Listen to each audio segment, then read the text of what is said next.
আজকে প্রমাণ হয়েছে বিএনপি সরকার তারা তাদের দেওয়া ওয়াদা ভঙ্গ করে আজকে তারা মুনাফিকের রাজনীতি শুরু করেছে। বর্তমান প্রধানমন্ত্রী তারেক রহমান নির্বাচনের আগে গণভোটে হায়ের পক্ষে ভোট চেয়েছিল।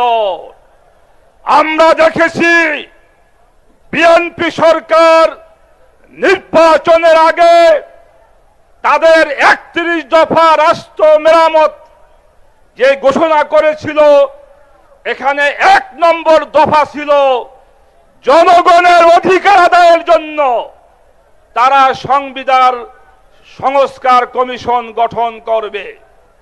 আজকে বিএনপি ক্ষমতায় গিয়ে তাদের নিজেদের দেওয়া ওয়াদা তারা ভঙ্গ করেছে। আমি জিজ্ঞাসা করতে চাই, যারা ওয়াদা ভঙ্গ করে তাদেরকে কি বলে বলেন?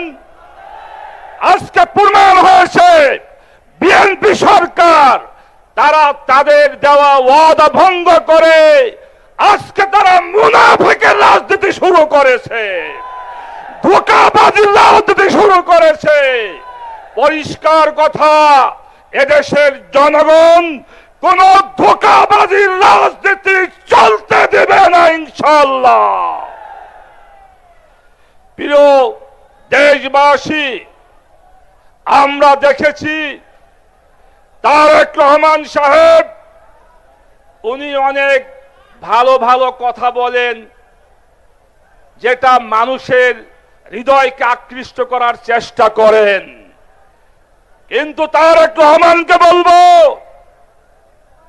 আপনি তৃণমূলে আপনার দলের সন্তানদেরকে খোঁজ নিয়ে দেখেন, আপনার দলের সোনার ছেলেরা আজকে তৃণমূলে চাঁদাবাজি, সন্ত্রাসী, দখলবাজি, মাদক কারবারিতে লিপ্ত রয়েছে।